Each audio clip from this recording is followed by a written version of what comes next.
இந்த உலகத்துக்குள்ள நான் வரேங்க, எனக்கு எக்கச்சக்கமான ஆசை, நிறைய தப்பு பண்றேன், இந்த உடம்புக்கு விளைவு அனுபவிக்க கூடிய அளவுக்கு இன்னும் வரல, ஆற்றல் வரல.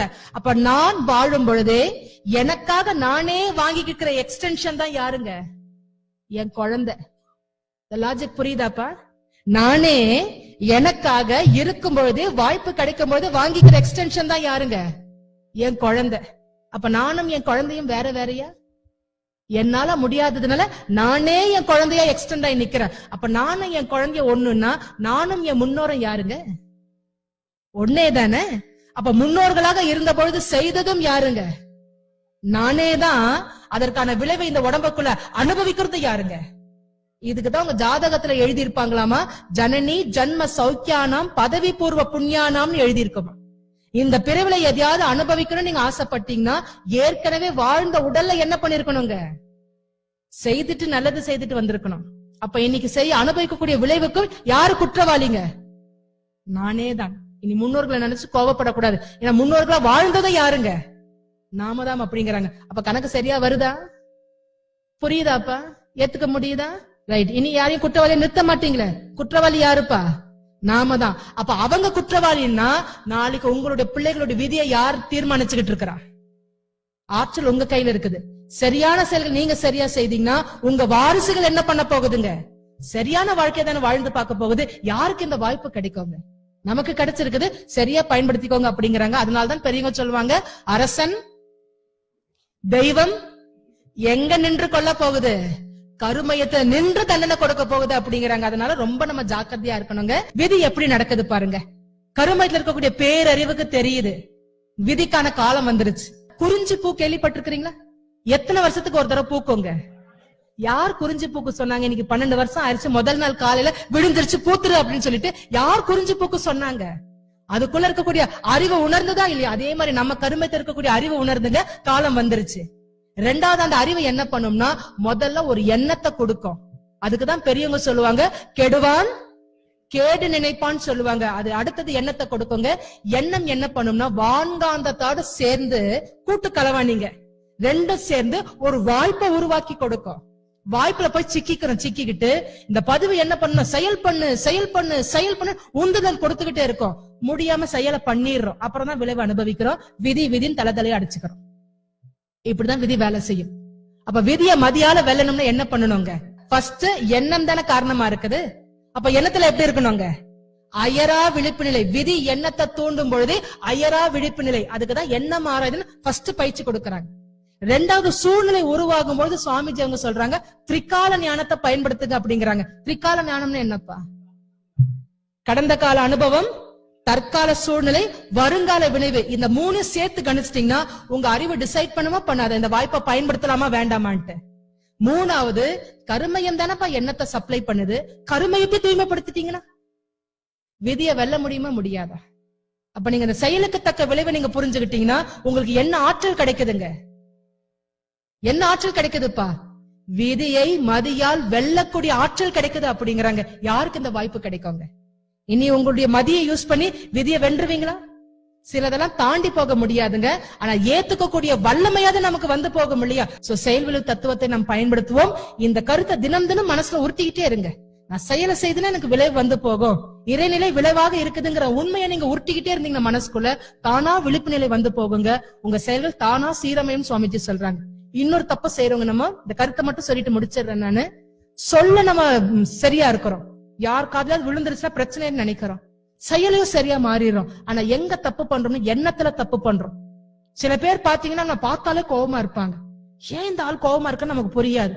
நீங்க கூர்ந்து கவனிச்சீங்கன்னா அந்த ஆளை பத்தி உங்க மனசுக்குள்ள தப்பா பேசிட்டே இருப்பீங்க. நீங்க வேணா உங்க மனசுக்குள்ள பேசலாங்க, மத்தவங்க காதுக்கு தெரியாது, காதுக்கு கேட்காது மனசுக்குள்ள பேசலாம். ஆனா யார் காது கேட்டுக்கிட்டே இருக்கோங்க? அந்த ஆன்மாக்குள்ள இருக்கக்கூடிய கருமைய காது கேட்டுக்கிட்டே இருக்குது. பதியும்னு சொன்னோம் இல்லையா? அப்ப அவங்களுடைய கருமையத்துல நீங்க மனசுக்குள்ள பேசுற கருத்தெல்லாம் பதிஞ்சுக்கிட்டே உங்க மாமியார மனசுக்குள்ள திட்டிக்கிட்டே இருக்கிறீங்க. ஆனா மாமியார் கிட்ட பழகும் பொழுது டீ கொடுக்கும்போது அன்பா கொடுக்குறீங்க. மாமியார் அப்படிங்கிறாங்க. ஏன்? ஏன்னா மாமியாருடைய கருமையை ஞாபகப்படுத்துது. உன் மருமக உன் முதுகுக்கு பின்னாடி மனசுக்குள்ள உன்னை திட்டினே இருக்கிறா, உன்னை சப்சினே இருக்கிறா, அவ நல்ல மருமக கிடையாதுன்னு ஆன்மா எடுத்து கொடுக்கும் பொழுது இந்த மாமியார் உங்களை பார்க்கும்போது என்ன சொல்லுவாங்க? சிடுசிடுன்னு இருக்கதான் செய்வாங்க. அப்ப ரொம்ப ஜாக்கிரதையா இருக்கணுங்க. கருமையமா செயலுக்கு தக்க விளைவு நமக்கு புரிஞ்சு போச்சுன்னா வாழ்க்கை முறையே மாறி போகும் அப்படிங்கிறாங்க. பிறக்கும் போது நல்லா தானப்பா பிறக்கிறோம். ஆனா தவறான வாழ்க்கை முறை, தவறான செயல்பாடுகள் தானே இன்னைக்கு நோய்களை கொண்டு வந்து சேர்க்குது. நோய் வரும்போது உறுப்பை கட் பண்ணி தூக்கி போட்டுறாங்களா இல்லையா? ஒரு சைக்கோசோமேட்டிக் டிசார்டர் உங்ககிட்ட ஷேர் பண்ணலாம்னு நினைக்கிறேங்க. சில பெண்களுக்கு என்னவோ தெரியல, இந்த கருத்து திடீர்னு எனக்கு ஞாபகம் வருது. கவலையில தான் அந்த கருத்து வரும். சில பெண்கள் மனசுல நினைக்கிறாங்க, இந்த 25 நாள் ஃப்ரீயா இருப்பாங்க. ஒரு 5 நாள் இந்த பீரியட்ஸ் டைம்ல ஆண்களை பார்த்தாலே கொலை வெறி வரும் அவங்களுக்கு. ஏன்டா நம்மள ஆண்டவன் பொம்பளையா பொறச்சான்னு தெரியலையே, எவ்வளவு கஷ்டத்தை தாங்கறதுன்னு தெரியலையே, ஏன் பெண்ணா பிறந்தேன்னு நம்ம கேட்டுக்கிட்டே இருந்தோம்னா பெண்மைக்குரிய 2 பகுதிகள் இருக்குங்க. ஒண்ணு மார்பகம், 2வது கருப்பை கருமுட்டை அப்படிங்கிறாங்க. நான் ஏன் பெண்ணா பிறந்தேன்னு கேள்வி எழுப்பிட்டே இருந்தோம்னா இந்த 2 பகுதியில இன்னைக்கு கேன்சர் வரதை எஸ்டாப்ளிஷ் பண்றாங்க. புற்றுநோய் வரும்போது என்ன ஆகுதுங்க, வெட்டி வெளியில வீசிடுறாங்க. பெண்மைக்குரிய பகுதி ஆட்டோமேட்டிக்கா என்ன இருக்குங்க, நம்ம விட்டு விலகிறது பாருங்க. அப்ப நம்ம துன்பத்துக்கு என்ன காரணமா இருக்குதுங்க? நிறைய இடத்துல நம்முடைய செயல்கள் தான் காரணமா இருக்குது அப்படிங்கிறாங்க. ரொம்ப ஜாக்கிரதையா இருக்கணுங்க. அகால மரணம், காலத்துக்கு முன்னாடி மரணம் வருதுங்க. இன்னைக்கு வண்டியில நீங்க ரோட்ல ஓட்டி பாருங்களேன், பயமா இருக்குது. சில யங்ஸ்டர்ஸ் ஓட்டும் பொழுது குடலெல்லாம் வாய்க்கு வந்துடுற மாதிரி இருக்குது. அவன் செத்து தனியா சொர்க்கத்துக்கு போனா கூட பரவாயில்ல, நம்ம கையை பிடிச்சி சேர்த்து கூட்டு போயிடுவாடுங்க போல இருக்குது. அந்த அளவுக்கு ஓட்டுறானுங்க. சிலருடைய தவறான செயல் தானுங்க நம்முடைய வாழ்க்கை முடியறதுக்கு நமக்கு நீ காரணமா மாறி போகுது. இந்த அகால மரணத்தை ஒரு பேராசிரியர் அருமையான கருத்து சொன்னாங்க. இந்த சிவன் சொத்து குலநாசம் நீங்க கேள்விப்பட்டிருக்கிறீங்களாப்பா? பொதுவாக நம்ம சிவன் சொத்து குலநாசம்னா என்ன நினைக்கிறோம்னா, கோயில் இருக்கக்கூடிய சொத்து எடுக்கிறது தான் குலத்தை நாசம் பண்ணும் அப்படின்னு நினைக்கிறோம். ஆனா உண்மையிலே சிவன் சொத்து என்ன தெரியுமா? பஞ்சபூதங்கள் மட்டும்தான். அதுல இருக்கக்கூடிய பேரறிவு மட்டும்தான் சிவன் சொத்து. எங்கெல்லாம் பஞ்சபூதங்கள் மக்களுக்கு உதவியா இருக்குதோ, தேவையில்லாம அந்த பஞ்சபூதங்களை நம்ம அழிச்சோம்னா நம்ம குலம் என்ன ஆகுங்க, இல்லாம நிர்மூலமா போயிடும். ஒரு மரம் இருக்குது, தேவையில்லாம அந்த மரத்தை வெட்டுறோம். ஒரு கிணறு இருக்குது, தேவையில்லாம அந்த கிணத்தை மூடிடுறோம். ஒரு கோயில் இருக்குது, மக்களுக்கு பயன்படக்கூடிய கோயில் இருக்குது, வேணும்னு அந்த கோயிலை இடிக்கிறோம். வேற ரூட் பண்ணிருக்கலாம், வேணும்னு இடிக்கிறோம். இதெல்லாம் எதுக்கு சமானங்க? சிவன் சொத்தை அழிக்கிறதுக்கு சமானம் அப்படிங்கிறாங்க. எங்கெல்லாம் பஞ்சபூதங்களை டிஸ்டர்ப் பண்றோமோ அத்தனை சிவன் சொத்தை டிஸ்டர்ப் பண்ற மாதிரி தான் அழிவை தவிர ஒரு விளைவு கிடையாது அப்படிங்கிறாங்க. ரொம்ப ஜாக்கிரதையா இருக்கணும். அப்ப இதுல இருந்து நமக்கு என்ன தெரியுதுங்க, என் செயல்தான் என் வாழ்க்கை அழிவுக்கு காரணமா இருக்கே தவிர வேற யாருமே காரணம் கிடையாது. அப்ப எதை மாத்தணுங்க? நம் செயலை தான் மாத்தணும்னு சுவாமிஜி அவங்க சொல்றாங்க. அதனால்தான் செயலை பற்றி நிறைய விளக்கங்கள் கொடுக்கறாங்க பாருங்க, பாடமாக கொடுக்கறாங்க. இதை கேட்ட பிறகு சில பேருக்கு மனசுல பயம் வந்துருச்சு. ஐயோ, செயல் செஞ்சாலே அக்க போரா மாறி போகுது, அப்ப செயலே செய்யாம சும்மா உட்காந்துடலாமா? அதுக்குதான் சுவாமிஜி அவங்க சொல்றாங்க, பிரபஞ்சமே செயல்களால் நிரம்பியது அப்படிங்கிறாங்க. அப்ப எப்படி வாழ முடியாதுங்க? செயல் செய்யாம வாழவே முடியாது. இந்த யதார்த்த உண்மையை நம்ம ஃபர்ஸ்ட் அக்செப்ட் பண்ணி ஆகணும் அப்படிங்கிறாங்க. 2வது பாருங்க, நாம் செயல் செய்ய வாய்ப்பு இயற்கையால் மறுக்கப்படுவதில்லை அப்படிங்கிறாங்க. நீங்க எதை ஆசைப்பட்டாலும், நீங்க எதை அடையணும் நினைச்சாலும் இயற்கை அதை கொண்டு வந்து உங்க வீட்லயோ வாசலையோ போடாதாமா.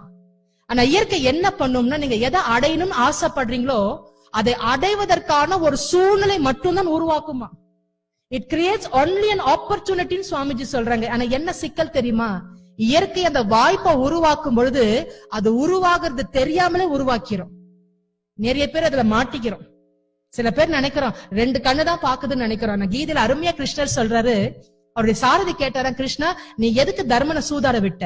நீ தடுத்து நிறுத்தி இருக்கலாம்ல, எவ்வளவு அழிவு நின்று இருக்குன்னு சொல்லும் பொழுது கிருஷ்ணர் சொன்னாரா, தர்மன் மறந்துட்டான், நான் சாட்சி பூதமாக நிற்பதை தர்மன் மறந்துட்டான் அப்படின்னாராம். நாமும் தானங்க மறந்துடும். ஆண்டவன் உள்ளும் பொறுமுமா சாட்சியா எல்லாத்துக்கும் நிக்கிறன்னு மறந்து தானங்க அங்கங்க தப்பு பண்றோம். அவன் எப்படி உருவாக்குனா, வாய்ப்பை உருவாக்கி, வாய்ப்பு உருவாக்குறதே தெரியாம உருவாக்கி நம்ம அதை தள்ளி விட்டுட்டு செயலை செய்ய வச்சுட்டு கடைசியில துக்கத்தை அனுபவிக்கிறோம் அப்படிங்கிறாங்க. சோ இப்படிதான் நமக்கு விளைவு வருதுங்க. ரொம்ப ஜாக்கிரதையா இருக்கணும். அதுக்கப்புறம் செயலை செய்யறோம், விளைவு வருது. நல்ல செயலா இருந்ததுன்னா இன்னும் நல்ல செயலை செய்துகிட்டே இருக்கிறோம். விளைவு கெட்டதா போயிருச்சுன்னா மாத்திரத்துக்கு என்ன செயலை செய்துகிட்டே இருக்கிறோம். சோ செயல் விளைவு தத்துவம் எப்படி போய்கிட்டு இருக்குதுங்க? ஒரு சங்கிலி தொடரான வாழ்க்கையா மாறிக்கிட்டு இருக்குது. இந்த சங்கிலி எப்படிப்பட்ட சங்கிலியா இருக்கணுங்க? சிக்கு நிறைந்த சங்கிலியா இருக்கணுமா, இல்ல ஸ்மூத்தான சங்கிலியா இருக்கணுமா? அது ஸ்மூத்தா லகுவா இருந்தால்தான் வாழ்க்கை இனிமையா இருக்கும் அப்படிங்கிறாங்க. ஆனா நம்ம என்ன பண்ணிடுறோங்க, சிக்கால மாத்திடுறோம். ஆண்டவன் சிக்கை எடுத்து எடுத்து பார்க்கறா, முடிய மாட்டேங்குது. ஆண்டவன் எதை கொடுத்துருவாங்க? மரணத்தை கொடுத்துருவான். எதுக்கு மரணத்தை கொடுக்கறாங்க? இந்த உடலுக்கு தான் மரணத்தை கொடுக்கறானே தவிர அனுபவிக்க வேண்டிய ஆன்மா என்ன பண்ணியாகணுங்க? மீண்டும் யூட்டன் எடுத்து